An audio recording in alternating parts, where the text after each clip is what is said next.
मंडळी, जय जवान जय किसान. आज आपण सातारा जिल्ह्यातील फलटण तालुक्यातील वडगाव कापशी बिबी शेजारीच असणारं हे एक छोटस गाव आहे आणि भैरवनाथ देवाच्या यात्रेनिमित्त आणि महामानव डॉक्टर बाबासाहेब आंबेडकर यांच्या जयंतीनिमित्त भव्य दिव्य एक आदत एक बैल असं मैदान या फाटीवरती पार पडणार आहे.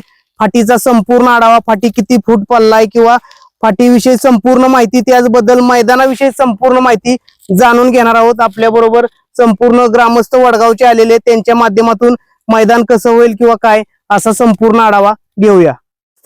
नमस्ते. सर्वात प्रथम मैदान कशानिमित्त किंवा काय सांगताल थोडस मैदानाविषयी? मैदान सर्वप्रथम पहिल्यांदाच आमच्या गावात घेतलेलं आहे. भैरवनाथ देवाची यात्रा आणि महामानव डॉक्टर बाबासाहेब आंबेडकर यांच्या जयंतीचं औचित्य साधून भव्य असं एक आदत एक बैल असं मैदान घेतलेलं आहे. आणि मैदानाची परंपरा गावात आतापर्यंत नव्हती. प्रथमतः ही सुरुवात आहे मैदानाची. इथून पुढे दर सालाबाद प्रमाणे यात्रेनिमित्त हे मैदान घेतले जाईल. बरेच आता बघितलं मी मैदान म्हणजे तुमच्या गावाला बैलगाडी शर्यतीची परंपरा नाही, परंतु नवीन असल्यामुळे मैदानाची सुद्धा सुरुवात केली. नवीन ठिकाण मैदान, बराच खर्च करून मैदान बनवलंय. सर्वात महत्वाचं, मैदानाचा पल्ला किती आणि तुमचं आतल्यात अंतर किती आहे फाटीचं? मैदानाचा पल्ला 800 फूट आहे टोटल आणि आतल्यात अंतर हे 14 फूट आहे. आता फाटी नवीनच आहे बघा, जुन्या फाटीवरती काय विषय येत नाही, परंतु आजूबाजूला विहीर वगैरे किंवा असा काय विषय आहे का नाही? धोकादायक असं बैलगाडीसाठी काहीच नाही. म्हणजे पूर्ण क्षेत्र मोकळा आहे आणि हे फाटी पूर्ण अशी टणका जर राहणे, वासरांसाठी पाळण्याजोगं राहणे आणि इथून थांबण्यासाठी पण पल्ला भरपूर, पुढे पण भरपूर पल्ला आहे. गाड्या लावण्यासाठी पण आहे, रस्त्याच्या नजदीक आहे. म्हणजे गाड्या यायला पण काही अडचण नाही, गाड्या लावायला पण अडचण नाही. म्हणजे पूर्ण बैलगाडी मालकांचा विचार करून ह्या मैदानाचे आम्ही नियोजन केलेलं आहे सर्व ग्रामस्थांनी.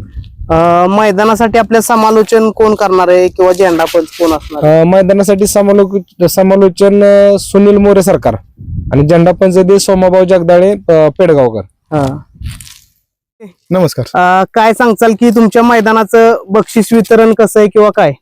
आमच्या मैदानाचं बक्षीस स्वरूप हे प्रथम क्रमांकाचं बक्षीस हे 81,000 रुपये आहे आणि 7व्या क्रमांकाचं 8,000 रुपये आहे आणि प्रत्येक क्वार्टर फायनल गाडीसाठी 2,000 आणि मेगा फायनलच्या गाडीसाठी प्रत्येक 1,000 रुपये असे बक्षिसाचे स्वरूप आहे. प्रवेश फी किती आहे? प्रवेश फी 900 रुपये आहे. काय एक आव्हान करताल, आता पहिल्यांदाच मैदान भरवतोय, तुम्हाला सुद्धा बैलगाडी म्हणजे आपण मैदानात वगैरे भेटतो बऱ्याच वेळा, बैलगाडी शर्यतीची चांगली आवड आहे, काय लोकांना आव्हान करताल मैदान तुमचं कसं पार पडेल?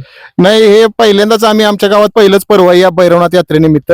तरी बैलगाडा शौकीन मालकांसाठी मी एकच नम्र विनंती करू शकतो की आपण उत्स्फूर्तप्रमाणे मैदानासाठी प्रतिसाद द्यावा आणि मैदान हे पारदर्शकपणे पार पडेल. अखिल भारतीय बैलगाडी संघटनेच्या नियमानुसार बरोबर मैदान हे अखिल भारतीय बैलगाडी संघटनेच्या नियमानुसार पार पडेल. आपल्या मैदानासाठी पैलवान विलास देशमुख वाई, सचिव अखिल भारतीय बैलगाडी संघटना महाराष्ट्र राज्य यांची उपस्थिती राहणार आहे. गेलं तर मैदान तुमचं अजून 15 ते 20 दिवसावरती आहे, तुम्ही लवकर बाईट घेताय, काय कारण आहे? त्याच्या मागचं कारण म्हणजे आपण पहिल्यांदाच मैदान घेतलेलं आहे वडगाव ग्रामस्थांनी. पहिल्या पर्वातलं पहिलंच मैदान, म्हणजे अजून असं काय गावात बैल वगैरे असं काय नाही. तर 1-2 वासरं आहेत, शौकीन आहेत, पण यात्रेनिमित्त त्यांना पहिल्यांदाच घेतलंय मैदान आणि मैदान अजून 15-20 दिवस बाकी. फक्त बाईट घेण्याचं कारण लवकर, कारण पहिल्यांदा मैदान घेतल्यामुळे बैलगाडी मालकांना कळावं की मैदान आणि फाटी बिटी बाईट फाटी बिटी म्हणजे सगळी व्यवस्थित समजावी. फाटी बिटी पळाय आदत वासरांसारखी फाटी या, काय अडचण नाही, पुढं अडचण नाही काय.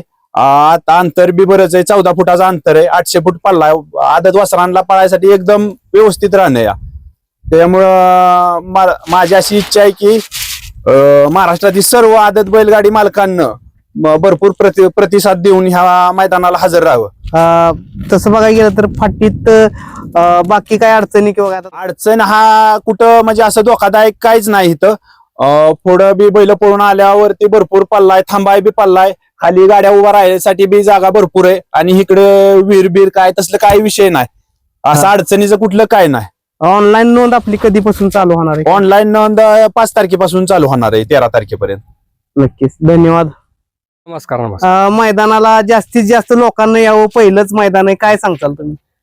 पहिल्यांदाच आमच्या भैरवनाथ यात्रेनिमित्त पहिल्यांदाच आम्ही, आमच्या गावात एवढी बैलांची संख्या नाही, तरी देखील आम्ही शर्यत भरवण्याचा प्रयत्न करतोय. तरी जेवढे शौकीन आहेत त्यांनी प्रत्येकाने उत्स्फूर्त प्रतिसाद द्यावा ही नम्र विनंती. ओके.